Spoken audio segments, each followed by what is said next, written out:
Perkenalkan, nama saya Maria Melania Betokase.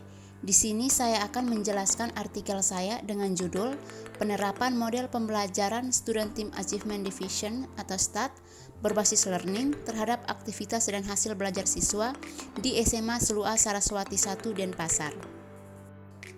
Pada penelitian artikel SLR ini, saya akan membahas yang pertama mengenai abstrak. Pada abstrak dapat dijelaskan bahwa penelitian ini bertujuan untuk mengetahui aktivitas dan hasil belajar siswa dengan menerapkan model pembelajaran STAD berbasis learning. Penelitian ini menggunakan metode Systematic Literature Review atau SLR. Subjek penelitiannya adalah siswa kelas 11 MIA 1 SMA Selua 1 Saraswati Denpasar, di mana dengan menggunakan metode pembelajaran STAD ini dapat membantu siswa agar lebih aktif dalam proses pembelajaran berlangsung. Sumber data berasal dari guru dan siswa.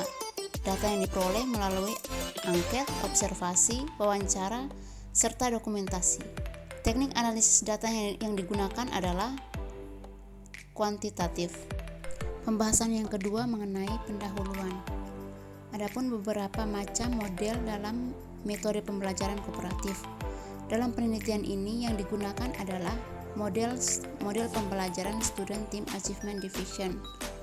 Pada prinsipnya, metode ini membagi siswa ke dalam kelompok belajar yang beranggotakan 4-6 siswa, di mana tugas utama setiap kelompok adalah untuk memastikan setiap anggotanya mengerti tentang apa yang disampaikan oleh guru.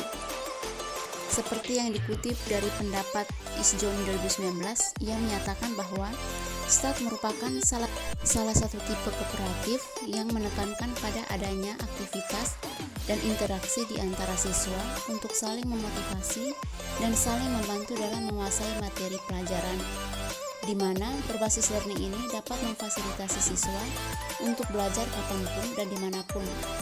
Apalagi pada masa pandemi saat ini, kebanyakan sekolah-sekolah masih melakukan pembelajaran secara online, sehingga dapat membantu siswa dalam mengakses tugas ataupun siswa dapat mengakses tutorial pelajaran-pelajaran apabila mengalami kesulitan.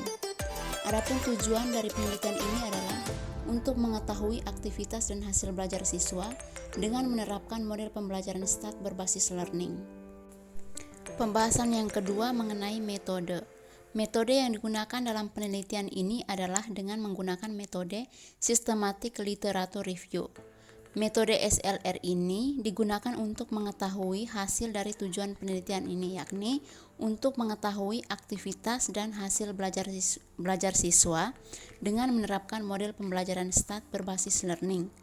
Penelitian ini dilakukan dengan membaca artikel-artikel SLR pada Google Scholar, Google Garuda, dengan menggunakan kata-kata kunci. Di antaranya ada model pembelajaran STAD, learning, aktivitas, dan hasil belajar siswa. Selanjutnya, adapun beberapa pertanyaan yang digunakan dalam penelitian ini, yakni yang pertama, apakah ada perbedaan antara aktivitas siswa dalam pembelajaran menggunakan media online dengan model pembelajaran STAD?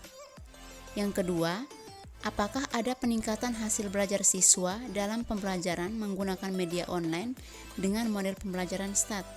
Dan yang terakhir, apakah dengan pemanfaatan media berbasis online dengan model pembelajaran kooperatif tipe STAD dapat meningkatkan akademik para siswa? Adapun tahap studi literatur yang dikemukakan oleh Wahono 2015, yakni tahap yang pertama adalah tahap pencarian data dengan menggunakan kata kunci. Tahap yang kedua, kata kunci yang disusun digunakan untuk acuan penulisan dalam menggunakan sumber pencarian judul pada digital library, yakni model pembelajaran STAD, learning, aktivitas, dan hasil belajar. Yang ketiga, setelah itu peneliti harus memiliki literatur yang sesuai. Jadi setelah melakukan pencarian judul atau acuan yang didapatkan tersebut harus sesuai dengan judul penelitian yang digunakan. Yang berikut mengenai pembahasan. Metode yang digunakan pada studi literatur ini adalah metode Systematic Literature Review. Adapun tahapan awal yang digunakan dalam proses pencarian artikel ini yakni dengan menggunakan Google Scholar dan Google Garuda serta menggunakan kata-kata kunci. Dari hasil pencarian tersebut, didapatkan beberapa artikel yang dapat digunakan sebagai acuan dalam penulisan artikel ini. Jadi, saya menggunakan 10 artikel sebagai acuan dalam penulisan artikel. Kemudian adapun kesimpulan, di mana dari penelitian yang dilakukan dapat diambil kesimpulan bahwa penelitian ini bertujuan untuk mengetahui aktivitas dan hasil belajar siswa dengan menerapkan model pembelajaran START berbasis learning di SMA Suluh Saraswati 1 Denpasar. Dari artikel-artikel yang dicari dapat digunakan sebagai acuan untuk dapat melakukan penelitian ini. Kemudian, ini merupakan sumber-sumber yang saya gunakan sebagai acuan dalam pembuatan artikel tersebut. Sekian presentasi dari saya. Terima kasih.